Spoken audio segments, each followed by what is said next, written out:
talk. Face facts, what up, what up? Real fans, realtalk.com. The orthodontist Trip Young and intern Tom. For the white and black fans, Asia to Manhattan. I get all my facts from my bro Mark the Stats Man. If you're not tuned in, I recommend the CAT scan. And if your brain checks out, then you deserve a backhand. Sports, gossip, all the hot topics. Real fans, realtalk.com got it. They got the hottest bloggers. Is Jeremy Lin hurt? Well, log onto the site and you can hear it from them first. I'm talking about the latest. I'm talking about the greatest. Go check out the archives. Even tell a neighbor. Tell him Bobby sent ya. From spring to winter, tuning in should be the only thing on your agenda. Certified cosign, you know what I'm about, son. Real fans, realtalk.com. I'm out one. Real fans, real talk. Real fans, real talk. Real fans, realtalk.com. Real fans, realtalk.com. Real fans, real talk. Real fans, real talk. Real fans, realtalk.com. Real fans, realtalk.com. All right. Welcome back, ladies and gentlemen.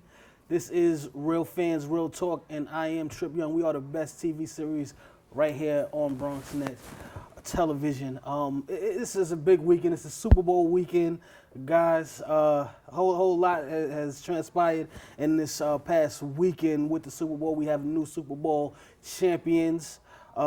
Big things are going on. But before we get into all of that, let me introduce my co-host to my right, Mark the Statman Skevich. What's going on?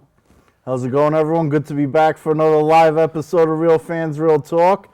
Hell of a beating handed on Super Bowl Sunday, but we'll get into that shortly.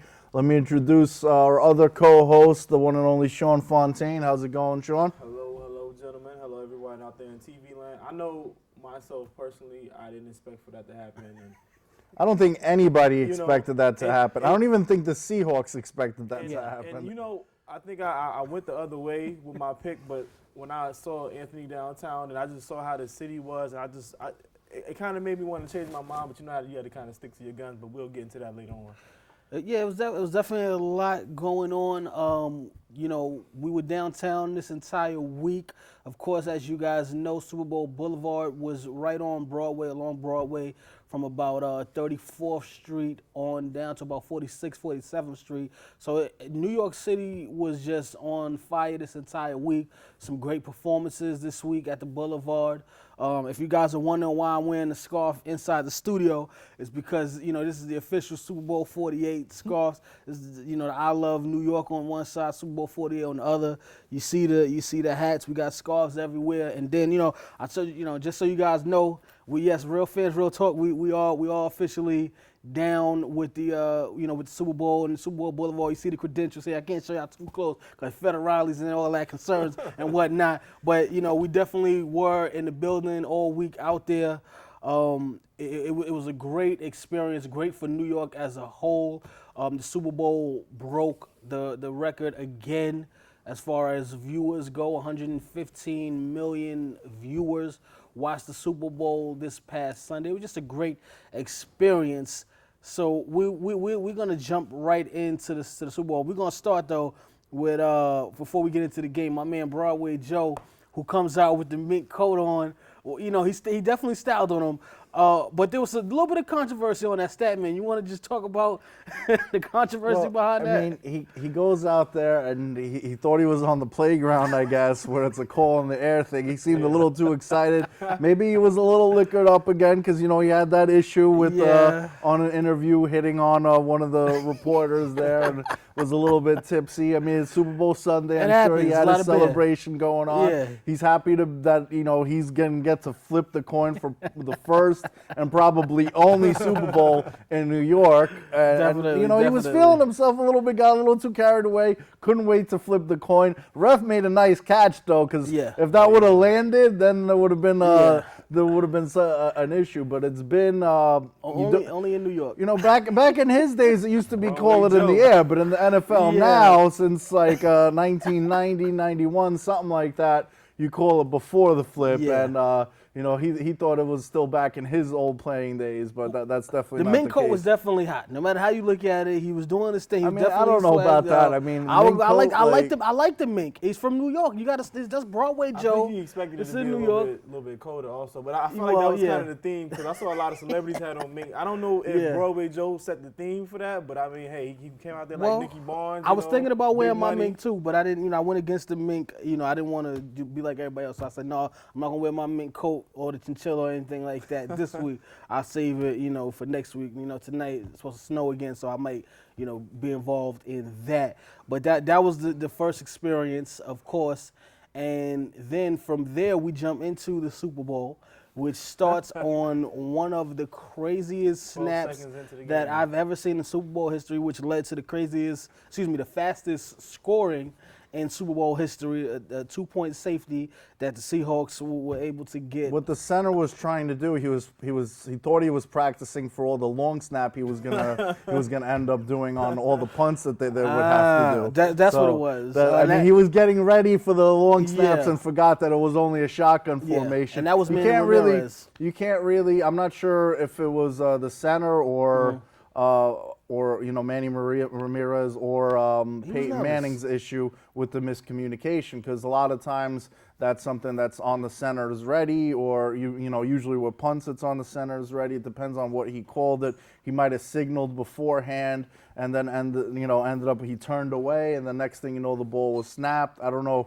where the miscommunication lied, but either way, the game started with a safety, and the Broncos didn't have a lead at any point in the game, and it was all Seahawks from that point on. The defense completely shutting him down.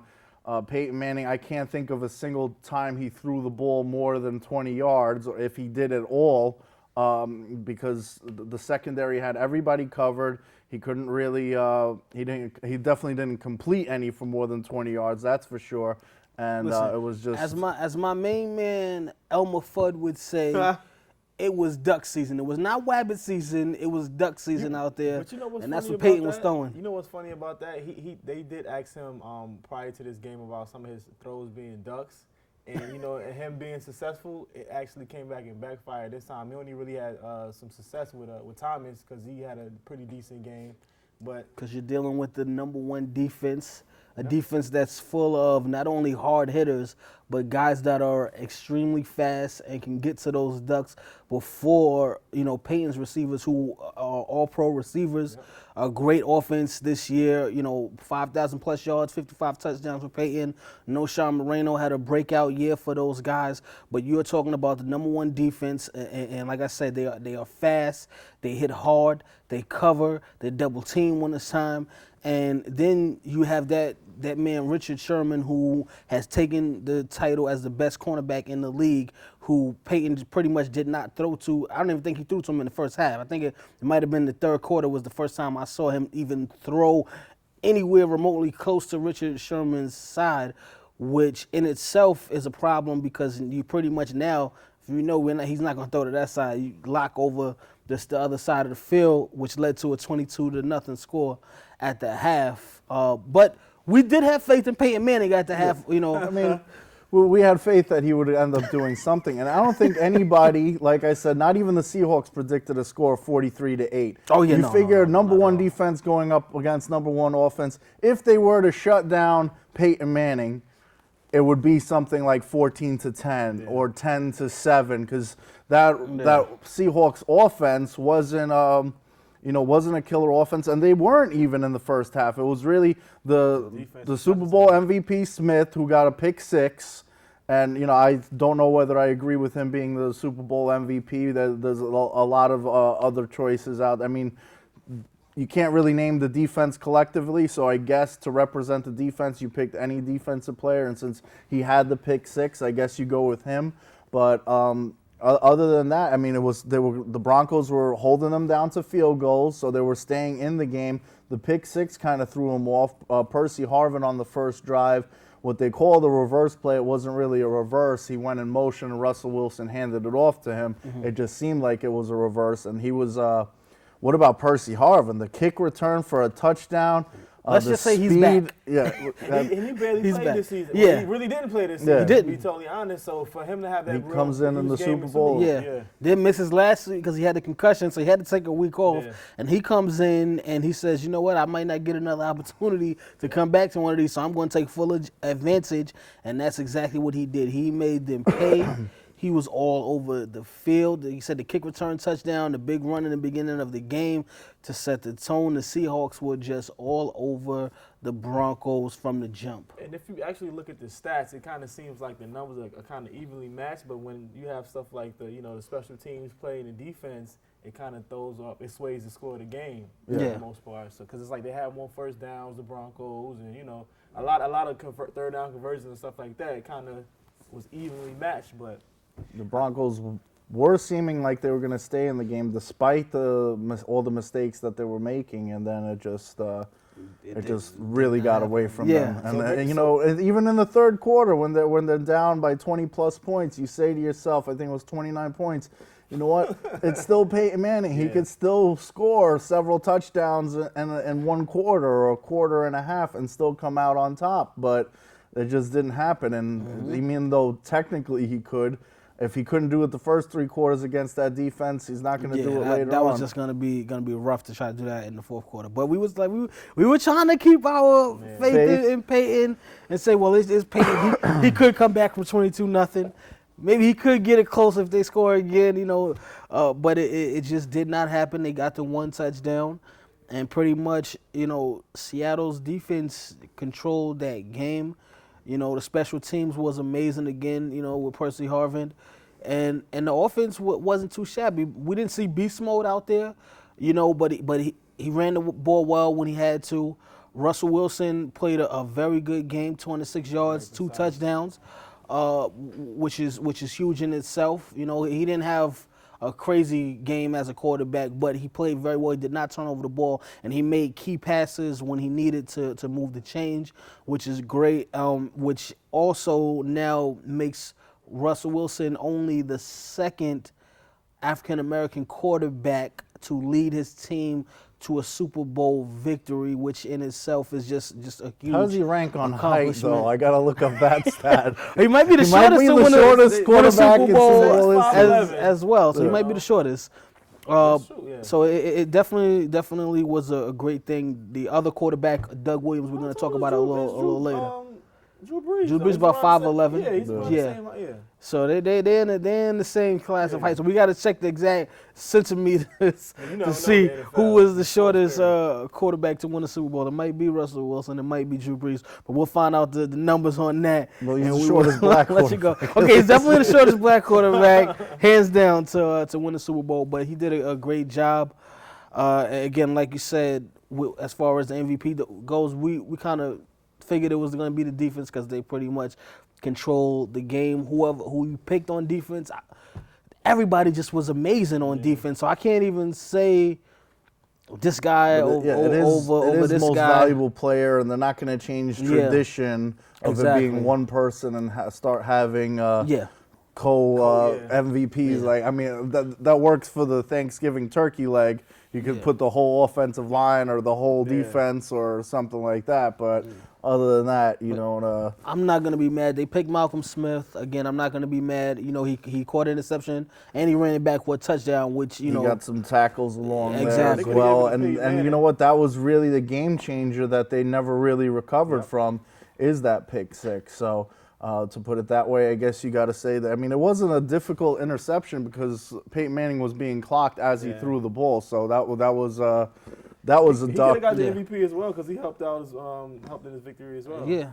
Peyton Manning. Yeah. Well, listen, Peyton Manning did, prior to the game, get his 5th MVP. That award did not help him during the game. So we do have to discuss Peyton Manning, his legacy. The embarrassment, which he says that he does not like that word embarrassment, but it was an embarrassing loss. It was an embarrassing performance by him, who pretty much got shut down. He looked bad. It's a little bit crazy because, the last time he lost in the playoffs, he threw 2 picks. One of them was a pick six as well when they lost last year. to the Ravens, and he just did not look well. And prior to the game, we were talking about Peyton Manning winning the Super Bowl and being arguably the greatest quarterback of all time.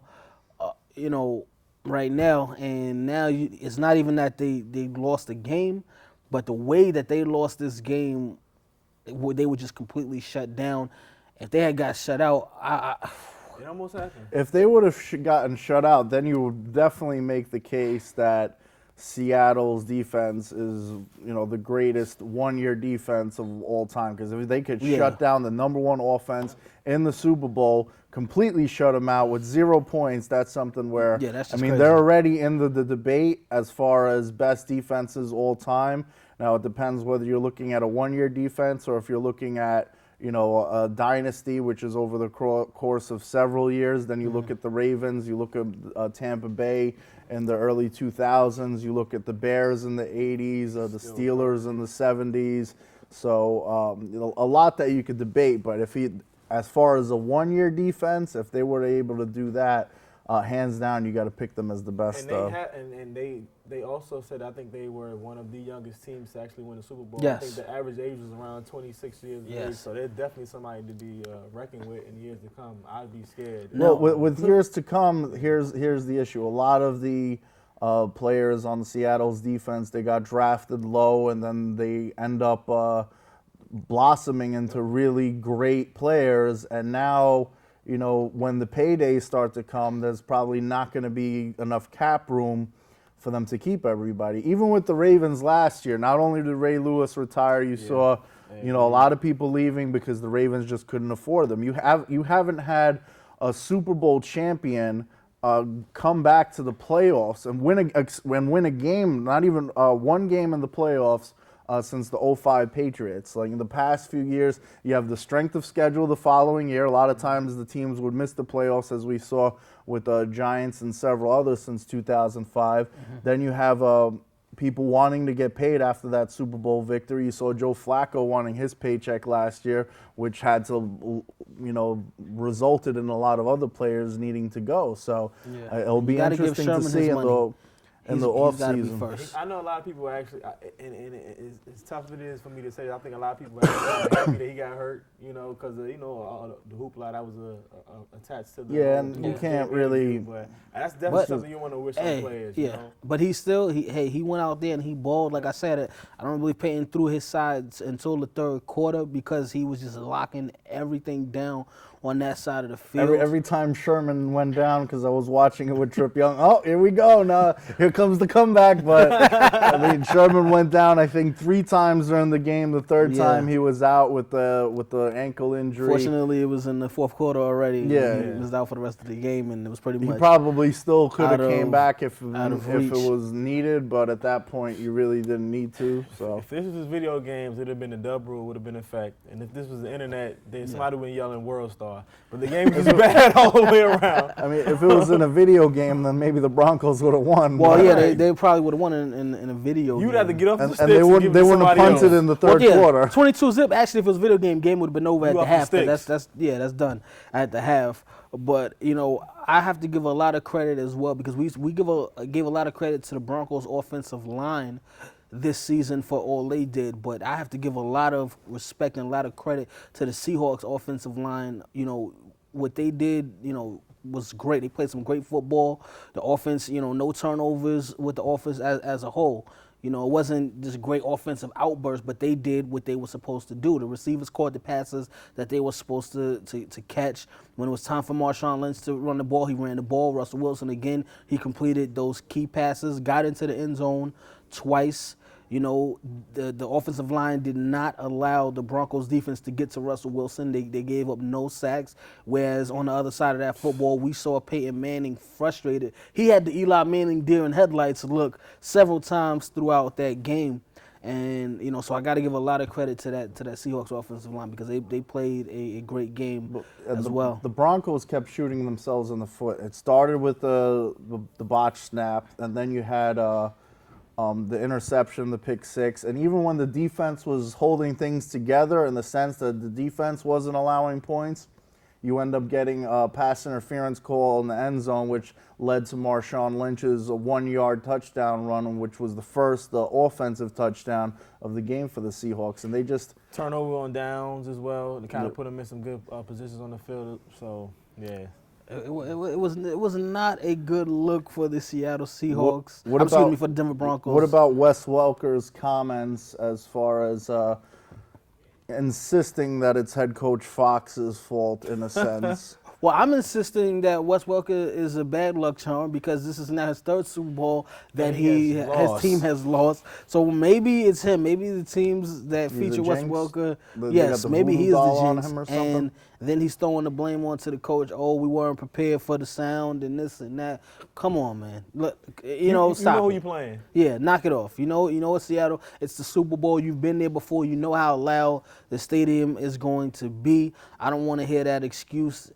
You got outplayed, you got outclassed. They were all over the Denver Broncos from the jump. They hit those receivers hard. The receivers were out there, looking real shaky, because those guys came to play hard, hitting smash mouth football, and that's what they did from the jump. They got over everybody. They were going for Peyton. They were getting them. They were going through that offensive line, which features, it was a Pro Bowl offensive line. They do not. Against the Chiefs, they did not give up a sack. They didn't even allow them to touch Peyton Manning. But now you come up against that Seahawks defense, which is really the best defense in the league, and you saw how fast those guys were and how agile they were, how they were able to just get to everybody. When you caught that ball, you were going to feel it, and they did. And it was a long day for Broncos players and fans, and then the following day as well. First, you have the Broncos, who are obviously getting demolished to the point where Peyton Manning is just running the ball at the end.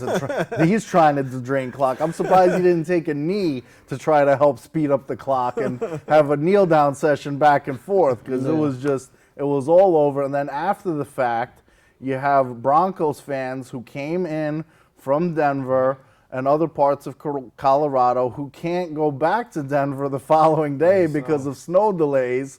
So they're sitting there in the airport after their team just got demolished. They just can't wait to get out of the New York area, and they just can't. So it's just, you got to feel bad for Broncos fans. Man, but you know what was so crazy? Because when I went downtown on Friday, the Seattle fans outnumbered the Broncos fans for one. Yeah. And that was crazy, and I never knew that it was so many. For some reason, I'm like, is it that many Seattle fans in New York? I had to think to myself, these people really came from Seattle to come and see these teams. The only championship they've had, and the last championship they had in any sport was the Sonics in, I think, 76. Mm-hmm. So the Seahawks have not won a Super Bowl before. You have these fans. That's probably why MetLife Stadium was so loud. The actual fans kind of changed my whole thought on who might quite possibly win the game, because I really was under the whole assumption, it's Peyton Manning. He's about to be done. He's going to have that last hurrah, because I definitely don't think they're going back next year. But the 12th man really changed my mind. Yeah. They really changed my mind. And definitely did. But listen, we're going to go to a fan mail question right now. Lenny from Brooklyn writes, did you guys visit Super Bowl Boulevard, which we touched on a little bit? Yes, we were all down there. It's an amazing experience. Everything that was down there. You had the ESPN zone, you had the NFL network, you had CNN was down there, Fox down there, Xbox One was down there. Then you had all the free pizza Papa John's was giving out, Pepsi was down there. They had the games for the kids, they had the toboggan run, so much stuff. Macy's, myself and Statman, we actually got a chance to show through Sean Fontaine as well. We sat up for the concert series, but we actually, because since you did ask that, Lenny, I did, we got together, Statman and myself, we put together some clips so you guys could see a little bit of what was going on during the Super Bowl Boulevard from 34th Street, Macy's over there, Herald Square, all the way down to we stopped at about 44th Street. But we're going to show you guys a little bit of that. So you guys, if you didn't go down, which you should have, because it was just an amazing time. Definitely a lot of fun stuff out there for everyone. Yeah. Shout out to Cafe Y, too. They performed Friday night, and they tore up Broadway. So shout out to Cafe Y, an amazing band. If you guys don't know who they are, Google them, check them out, go support, because they tore up Broadway for real. And hopefully we can get to that video so you guys can see a little bit of Super Bowl Boulevard and everybody that was down there. Your boy Emmitt Smith was actually down there. I'm mad I missed that. I actually was downtown. I had on my Michael Irvin jersey. Yeah. I caught some flack for that. It was cool, you know, but I had to support my team. Well, Michael Irvin has a ring. I'm not mad at him. You know, and I had to support the great. last great era of my Dallas Cowboys. And yeah, well, you know, hey, it is what it is. But we got the video ready, and we are going to go to that. I left it alone there. He was like, right about now. Yeah, hold it a step, man. Wait till after the video.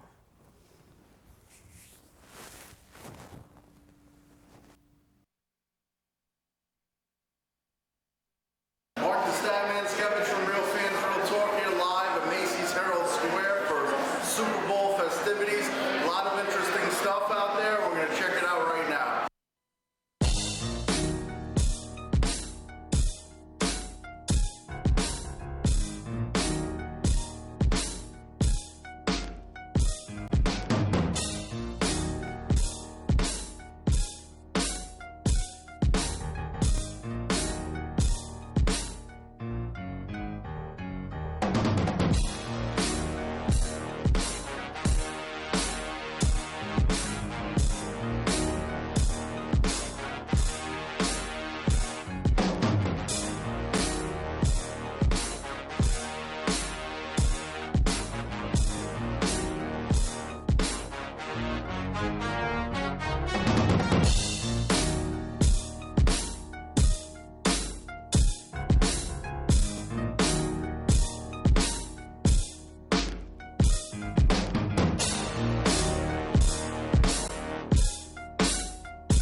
Macy's on 34th Street.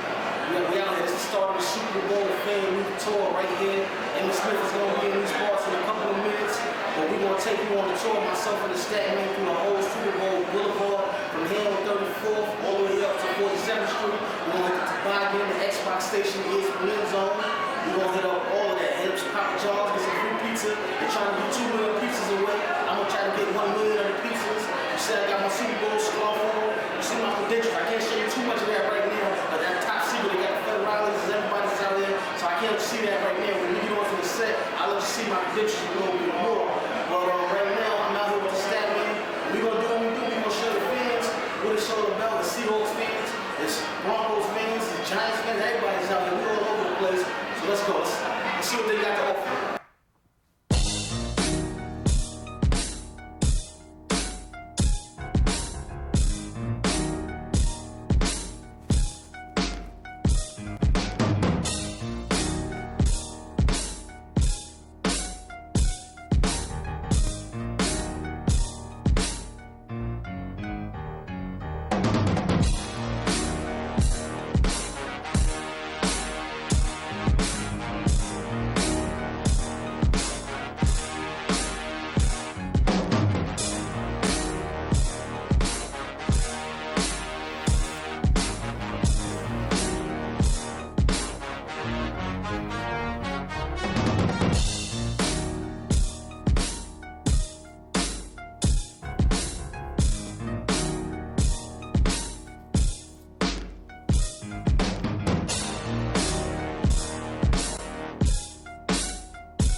All right. Welcome back, ladies and gentlemen. If you are just joining us, you are watching the live episode of Real Fans, Real Talk. This is Trip Young. I'm up here joined with my co-hosts, Mark the Statman Skevich and Sean Fontaine. Just in case you guys don't know, we are also live every Sunday on the Blog Talk Radio Network. We are on the radio, so you can also catch up with us Sunday nights. You can hit us up on the web at our website, realfansrealtalk.com, for more information on the show. And while you're doing that, make sure you like us on Facebook, facebook.com/realfansrealtalk. Follow us on Twitter at realfantalk. And if you want to chop it up with us during the week, log into the Facebook group, and we definitely converse back and forth with our fans. You know, every day is a new question or a new statement or something that's popping up in the group, and we discuss it. We're not like those other guys that won't interact with their fans. We definitely interact with our fans. If you guys want, actually, you can send us tweets of your questions or if your topics you might want us to hit up, or hit us up on Facebook, and we will answer your questions live right here on the show. With that being said, we're going to take a little break from football. We're going to go into some basketball because there was a big signing, a big free agent signing that just went down this past week, and the All-Star starters and reserves have also been announced. So we're going to take a quick break and go into a little bit of NBA action. The signing was Andrew Bynum to the Indiana Pacers. Fontaine, I'm going to start with you. What does that mean for the Eastern Conference? I mean, well, for the Pacers, it means more depth. I mean, when they actually sit down their starters, they have somebody that can quite possibly be on the floor and can produce. As far as for the Eastern Conference, it's just another threat for the Pacers. I mean, you know they have the big men. They have the big men that are real good or whatever. But Hibbert and David West and those guys. It's just somebody else to look out for. You know, Bynum hasn't really been consistent the past few years or whatnot, but he's still somebody to look out for. So. What do you think, Statman? I mean, at one point, he was the second best center in the league behind Dwight Howard. He still has a lot of talent. He hasn't been able to really get to that level yet. He had some issues in Cleveland, both on and off the court, mainly off the court, which led to his playing time with the coach, since he was getting playing time somewhere else, so to speak. But for those of you that don't know, the word around the campfire is he was doing some extracurricular activities with one of the assistant coaches' wives. So, that might have affected some things. But we ain't the ones that gossip, so you ain't heard that from us. Like I said, word around the campfire. Rumors are rumors. Who knows whether they're true or not? That's not something we spread. That's been circulating around as well. So. But getting back to the point, he's a great player, and now you have him for the league minimum because of the way his contract was structured, because he's going to be paid from Cleveland regardless. And so even if they have a great center in Roy Hibbert, who was one of the All-Star reserves recently announced, you have a great backup center. And the more great players you have, no matter how you want a deep roster, you can't just win with your starting five. You need your bench to be able to perform. And they took him away from the Miami Heat. So I mean, that's one of the things. If he went to the Miami Heat and they had his talents, that that's something that would have affected them. I mean, one of the advantages that they have against the Heat is their size, and now they have even more depth with their size. So. I agree with you on everything except for the fact that they took him away from me. I don't think they took him away from me. I think that if Miami wanted him, they would have definitely went out there and got him. They weren't trying to sign him, so I wouldn't say they took him away. It's definitely going to be an asset to them come playoff time, though, because you have another huge 7-footer who can clog up that paint, and pretty much when he's at his best, he is better than Roy Hibbert. When he's at his worst, he's still a 7-footer who's got 6 fouls that he can give you, in a long playoff series. He can rest a couple of guys back and forth. So I think it is a good move on behalf of the Pacers. I didn't think they would go after Bynum just because of the fact that they have Roy Hibbert, who's going to play his regular, minutes. And I wouldn't want that to start friction in the locker rooms. I think for them, because the last few years they've been having injuries come close to playoff time. So I think that might have been one of the they want to prepare too, for that. But as long as he's not shooting 3-pointers, you know, it's definitely a plus for them. You know, That's something that they're not gonna forget either. It is definitely what it is. So we'll see how things shape up the remainder of the season. Miami, however, is back on track, back to their winning ways, as they came back to the Garden this past weekend, beat up on the Knicks and beat Detroit again. I'm not going to say too much about the Knicks losing. They did lose again to the Bucks, but I know it's a sour, point for you, Statman. So I don't want to say too much about the Knicks right now. The movie Waterboy, when he wasn't eligible to play, and you had Rob Schneider out in the crowd. Oh no, we suck again. Like, yeah. So that's how I feel. I mean, the Knicks starting to suck again. We get this hope. We get on this little spurt, and then no need to dwell. Shout out to the Nets though. Joe Johnson made it back to the All-Star game, and the Nets playing very well in the month of January. They played well in the month of January, so much so that Jason Kidd was actually named Coach of the Month, which is big for him.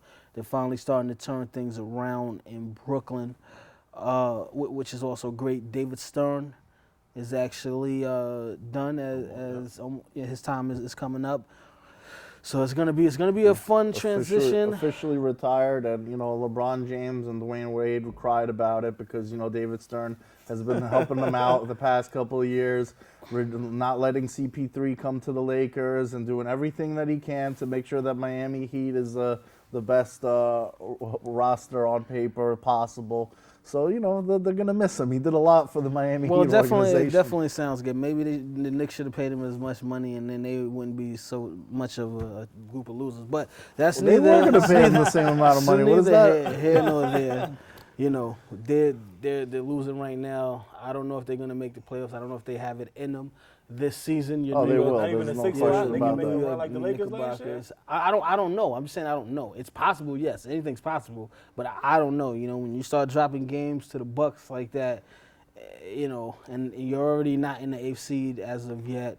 These guys are playing hard. Teams lose to bad teams. You got It happens. Any given day, a team could lose to a better team. It just seems like every team is the better team when it comes to the Knicks this season. What's funny about the Knicks is they'll rise to the occasion, and when it comes to teams like the Heat, they'll beat the Heat. But the Bucks do have 9 wins. It's not like I mean, even the Bobcats last year, teams win eventually. They do get some wins. I'm just wondering, when is the Knicks, when are they gonna be able to continuously win games, and how bad is it going to get? Is it going to get to the point where they can't dig themselves out of a hole, and we'll see the Knicks not make the playoffs this season? That's my thing.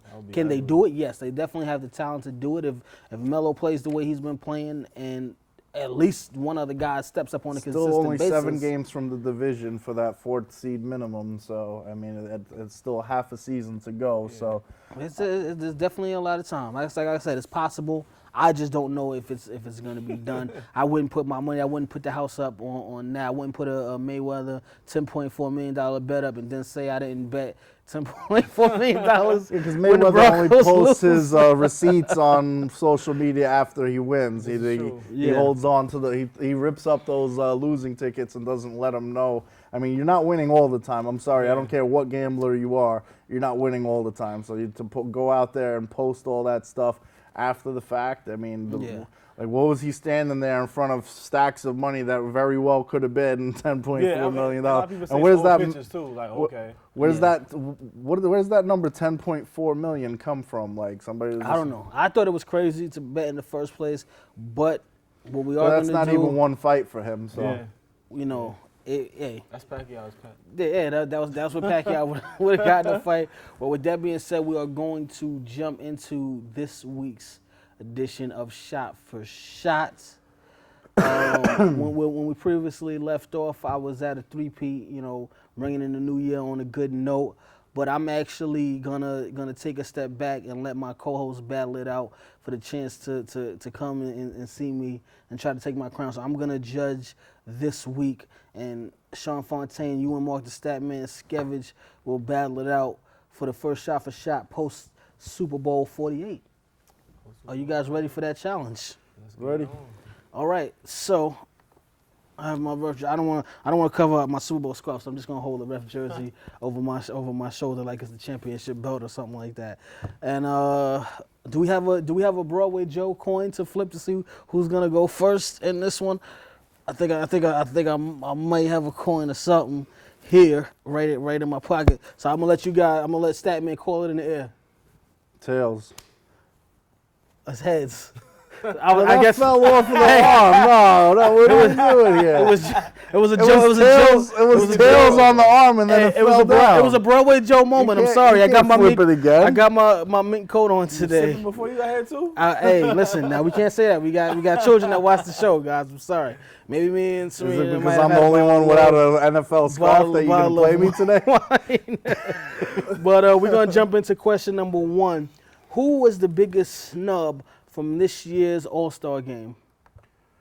I'm going to go with Dragic off of the Suns. They just won 5 games in a row. They're playing good basketball. They're one of the biggest surprises in the NBA this year. He's got the second best points per game behind Harden among shooting guards in the West. Higher assists per game ratio than Harden as well. So I'm going to say Dragic. I'm gonna go with the Eastern Conference. I'm gonna go with Lance Stevenson. He's been having a pretty good season thus far. Whatever. I mean, it's a lot of the East is real guard heavy. I don't know. I feel like he kind of got snubbed a little bit. I mean, he could have quite possibly snuck in there maybe this year to as a reserve, quite possibly to get in there on the All-Star team. I'm going to give the point to Statman on this one. It's a little tricky because with the West, since Kobe kind of messed it up with having the fans vote for him, that kind of threw things off. So now I'm not sure. He may have even made the roster if that wasn't the case, and we had actually another starter who had actually played this season. Dragic may have actually even made the team, but since he didn't, I would have to go with him. As far as Lance Stevenson, I know the Pacers have the best record right now, but Paul George and Roy Hibbert both made the All-Star team, so I don't think it was the biggest snub. I know people, maybe, talking about maybe he should have been over Joe Johnson. I don't think so, especially with the month that the Nets have had, and Joe Johnson is leading the league in game winners this season. He has been playing some great basketball, which will definitely sway those voters. So I'm going to give the point to Statman. Next question goes to you, Fontaine. Over or under 65% chance the Pacers win the championship with the addition of Andrew Bynum? I'm a little swayed because of my bias. But I'm going on a limb and go against the grain and say it's a possible over a 65% chance that they win with the addition of Bynum because of the depth of their bench. Wow, I'm surprised you said that. I'm actually going to go under because 65% is a very high number there. I mean, you have 16 teams in the playoffs, and even if they manage to beat the Heat, which I still think it's 50-50 whether they could beat the Heat or not. They're still going to have to go up against OKC or another one of the West teams that could possibly beat them. So I'm going to have to say under. I mean, I think I said that solely because of the problem they have with the starters. When those guys came out of the game, Miami and a lot of other teams just pretty much just went on a run. But I'm going to stick to my guns and I'm going to say over, even though it is a high number.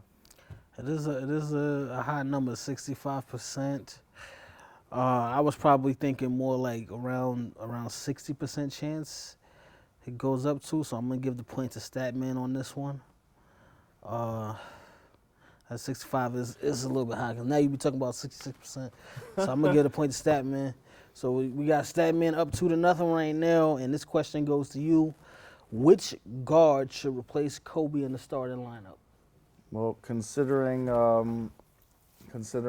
the roster, it's a shooting guard position. I'm going to go with James Harden. He's the best shooting guard on their roster as far as the reserves that they named. So I mean, it's him or Tony Parker. Tony Parker's playing point, so I mean, I would say in that spot, shooting guard, James Harden. Yeah, I think I'm gonna have to go with Duck Dynasty as well. James Harden. Yeah, I mean, it's just like it's the obvious go-to. You know, Tony Parker is always consistent. You know, old guy or whatever. But yeah, James Harden definitely seems to be the automatic for that one. All right, so we got a tie on that one. Do You you gonna? disagree by any chance, or? I mean, I would have probably went with CP3. Well, CP3 is already the starter.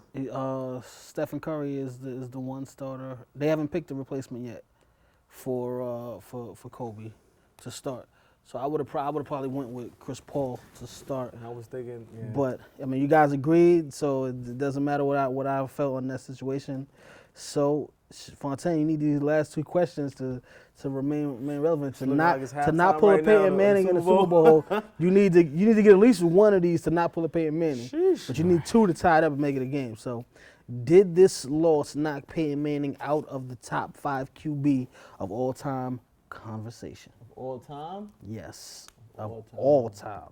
Not just once, but all times. We're not talking about current years. No, we're talking about of all time, all the greats, Joe Montana, the Elways. Yes, I mean that 1-2 Super Bowl record and the failures in the playoffs definitely, something that a lot of players gonna remember. Even Peyton Manning even said it himself. Those Super Bowl victories are the things that stick with you the most. You know, those teams, those moments. You know, that's what sticks with you the most. You know, you can have the great numbers, but who remembers those numbers? Do you remember how many Super Bowl victories you have? That's true. Okay, Statman, what do you got? I'm going to disagree. I think he stays in the top 5. When you had Dan Marino having the record, there was a debate on whether or not Dan Marino was in the top 5 with 0 championships. And now he broke the record that Dan Marino used to have after Drew Brees broke it. I know, yes, it's a passing league, but he doesn't have a Jerry Rice. He doesn't have even, any elite wide receiver. I mean, Wes Welker, he's not the same Wes Welker as years ago. He's the third option on the offense. You have Thomas, you have Decker. They're decent wide receivers. I think he made them a lot better after coming to the Denver Broncos. And, I mean, to break the record without an elite receiving core, their stats are up because he's there. And it says more for the Seahawks defense than it does for Peyton Manning, because I don't think any quarterback in the league would have done anything differently. You have the best quarterback in the league right now going up against the best defense, and the best defense won in that battle. So, I mean, I wanted to do the comparison when Eli Manning played the Seahawks, but he got shut out 23-0 when he played them this season, so I couldn't even do anything with that and make that comparison. I don't know if any other quarterback would have been able to do anything better. Having those two records in the same year, both touchdowns beating Tom Brady's record and yards breaking Drew Brees' record. I mean, combined with the fact he does have a Super Bowl ring. Yeah, he couldn't do it against the best defense, but I don't think anyone else really could have. So, I'm not saying greatest of all time, but I can't see how you got to take him out of the top 5. I have him in my top 10. I wouldn't. I'm sorry, but I have to go with Sean Fontaine on this one. I still have him in the top 10, but I just think this performance was so horrible that it knocks him out of that top 5 conversation because, yes, I do understand that championships are a team thing, but it's not just about the championships. It's about his performance in those moments and in the playoffs as a whole. He now has the record for most playoff losses.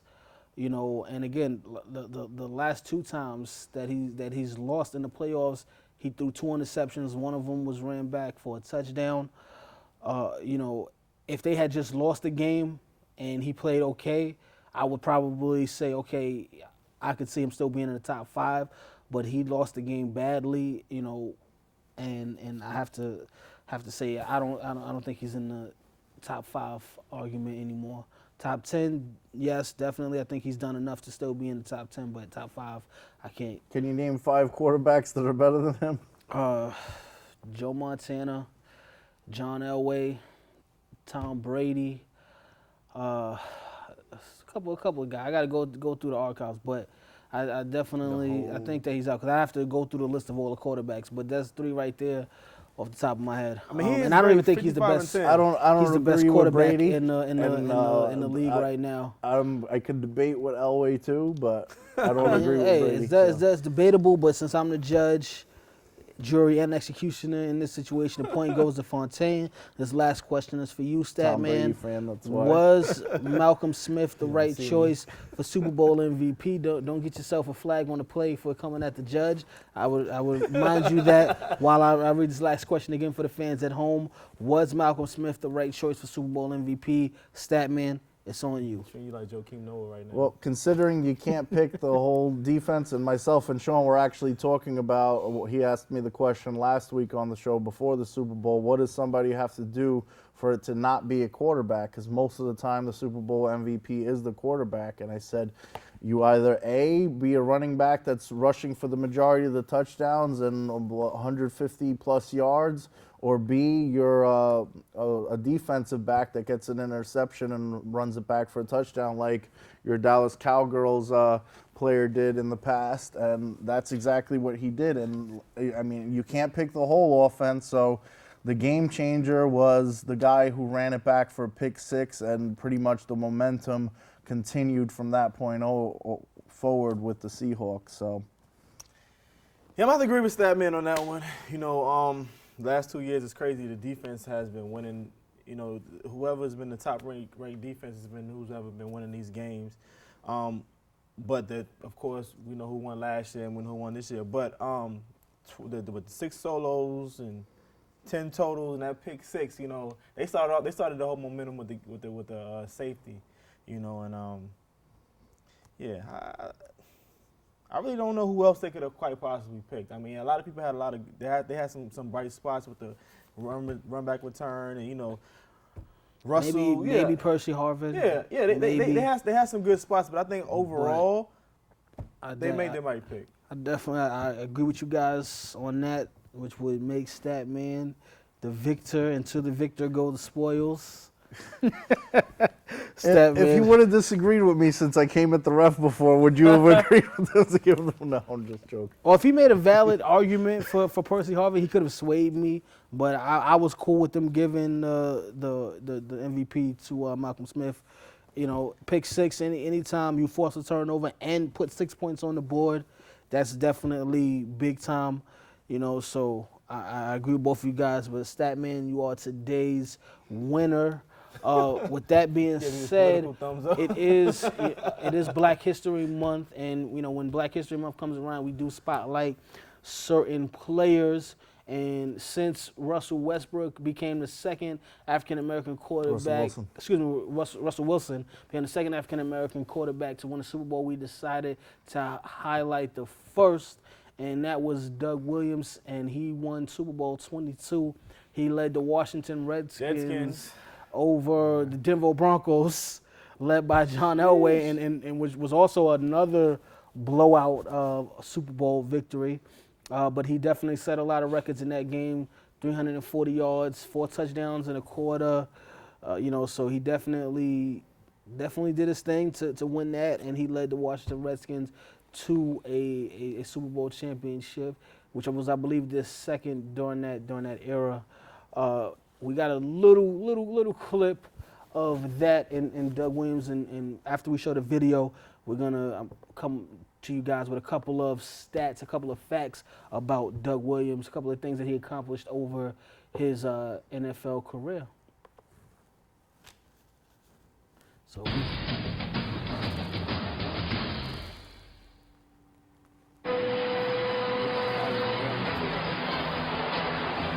Super Bowl 22, the Broncos broke in front when quarterback John Elway threw a 56-yard touchdown pass to receiver Ricky Nattell on the Broncos' first play. But from there on out, the Redskins reigned.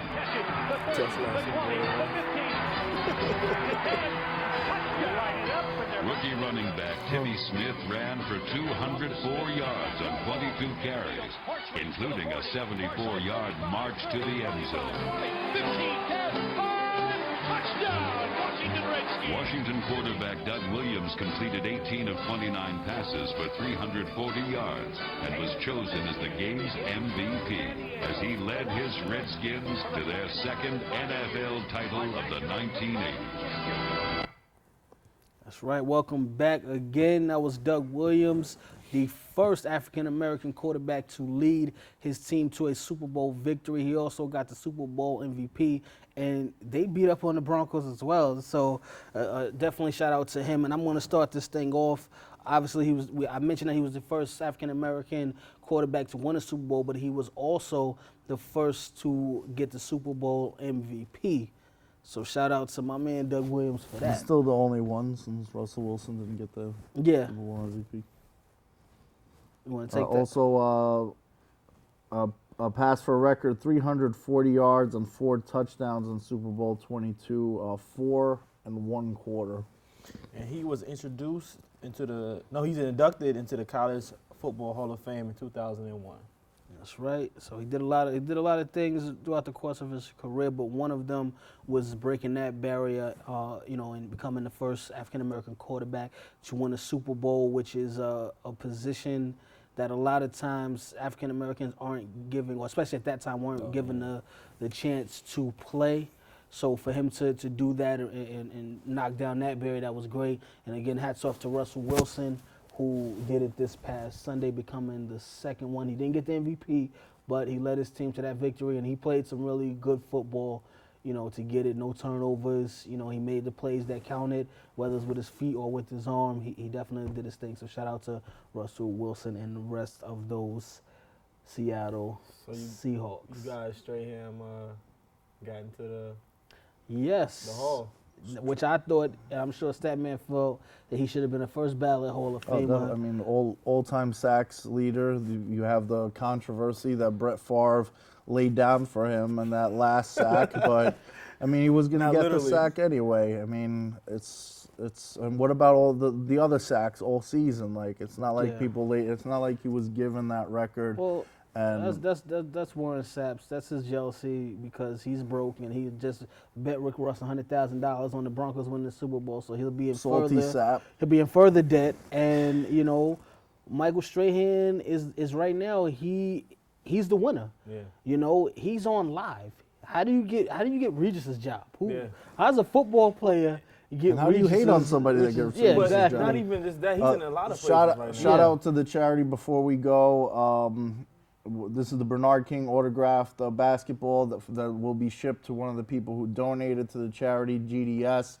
You can still get your chance, so just go to realfansrealtalk.com. Click on the link for the Rolling for Results charity event. The bowling event is over, but you can still donate and receive autographed merchandise like this Bernard King autographed basketball. Also, 85 scoring champion, for those of you that don't know, former Knicks player from Brooklyn. Whose record was actually broken by another Brooklynite, Carmelo Anthony. Brooklyn is just in the building right now. We are definitely doing it. And shout out to Jay-Z for having Russell Wilson sit courtside. Trying to sign him? Is that sit courtside with him. He might be trying to get him on the roster. To answer our other fan mail question, we did predict the coach of the year would be Ron Rivera, not Andy Reid. So shout out to Greg for that question. For myself, Trip Young, Mark the Statman, Skevich, Sean Fontaine, this is Real Fans, Real Talk. Catch us back here live next week, same time. And check us out this Sunday at 7:30 on the Block Talk Radio Network. You can find out more at realfansrealtalk.com. We are out. Good night, everyone. I'm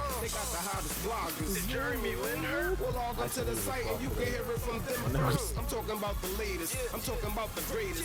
Go check out the archives. Even tell a neighbor. Tell him Bobby sent ya. From spring to winter, tuning in should be the only thing on your agenda. Certified cosign. You know what I'm about, son. RealFansRealTalk.com. I'm out one. Real fans, real talk. Real fans, real talk. RealFansRealTalk.com. RealFansRealTalk.com.